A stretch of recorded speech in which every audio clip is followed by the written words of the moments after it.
So this week in the how-to series, we're going to be looking at how to choose your next surfboard. We're going to start with our own range of boards and kind of take a look at our mini male model here. We've also got a tuna fish model to take a look at and our magic carpet. So obviously with the mini male model, this is a really good board to progress onto. Maybe if you're coming from a foam board or something like that and you're looking for that next step, that first fiberglass board. Or they're also a great one for people that just want to catch more waves, have more fun, still have something that's going to give you that performance but just allow you to catch a ton of waves. So obviously a really important thing to consider when you're choosing a new board is going to be size. Now personally, I'd say one of the best things to base this off is what board you're coming off now. So the last thing you want to do, especially with a board like the Mini Male, for instance, just for argument's sake, to say someone that's coming from a foam board, the last thing you want to do is to jump onto something that's too small and doesn't have enough volume and that isn't going to allow you to kind of catch waves and progress. The best way to think about it with boards and with surfing, I think, is if you consider your 2-hour surf session, you want to maximise the amount of waves you catch and the amount of time spent on your feet. That's for someone that's just progressing and kind of getting into surfing and wants to get better at it. So you want to catch the most waves, you want to have the most time on your feet. That's the time that you're going to be kind of progressing and getting better at surfing. You don't want to be kind of struggling on something that's too small, that's not allowing you to catch enough waves. All that time kind of sat out the back doing nothing. That's all kind of time where you're not really progressing, you're not going to get any better, you're really going to limit yourself. It's often a really common kind of mistake that people make is to try and progress onto something too small too quickly, and it can really just you can be faced with a brick wall and it can really halt your progression. So something like our Mini Male model, that is a great board to progress onto from a foamy. They've got tons of kind of foam, they're really nice and stable, really user friendly, easy to catch waves, easy to paddle. But the magic thing about this board, this is something that we've worked really, really hard on for years. We've had various models made, we've surfed them loads ourselves, we've tweaked them. I've surfed this board loads myself and they're actually really, really fun. We get people buying them who've kind of surfed for years and years and just want something that's kind of going to catch them more waves but also give them that performance. So the beauty of a board, kind of like our down the line Mini Male here, is you can use it as a great board to progress onto from something like a foam board or anything like that. But it's also going to be a really relevant board to have in your quiver for a long time. And kind of, like I said, we get guys that surf for 30 years that are kind of good level surfers that really enjoy these boards too. So it's a versatile little model in that sense, and it makes so much sense for many surfers out there.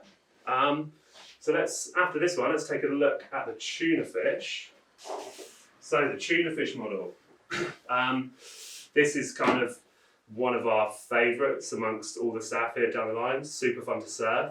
It's got loads of width in the nose, paddles really well, but then it's got this really nice swept in little swallowtail, really refined rails, and they turn really, really well. Fast, fun, just kind of great little board.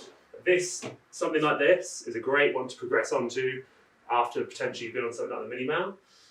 You've kind of got to grips with surfing, you're up and riding, you're just looking for something that's still going to give you that bit more manoeuvrability, that bit more performance, a bit more of a shortboard feel, but still retain that forgiveness and kind of that paddle power. So something like the tuna fish, being kind of having that wide point forward, all that foam in the front of the board, but then having that kind of refined tail and lower rails at the back just makes them really manoeuvrable, but also great to paddle.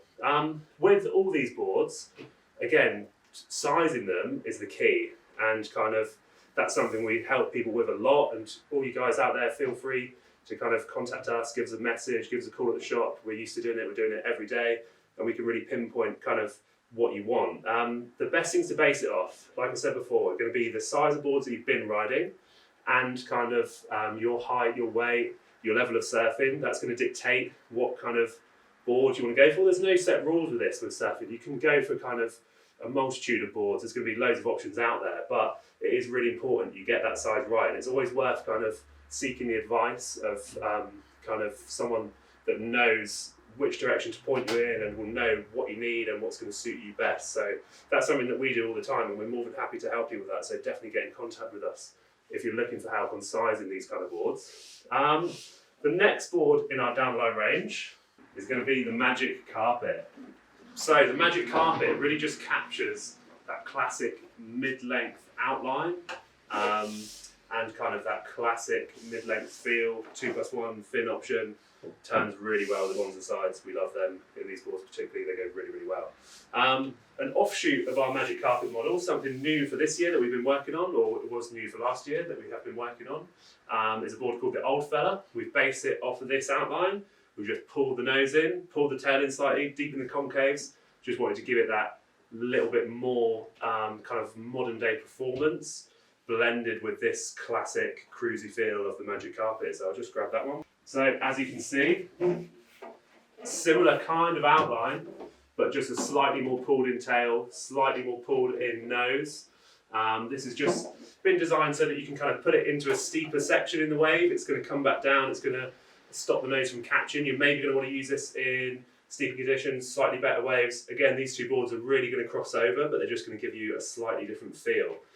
When it comes to choosing which board to go for, it's really just, it's important just to think about what you want from the board, the type of conditions you're going to be using it in, and how these little design features are going to kind of impact on that. Again, that's something that we do on a really regular basis, and something that we're kind of quite good at being able to hone in on what people want and how kind of certain boards are going to be better for different people or different kind of wave types.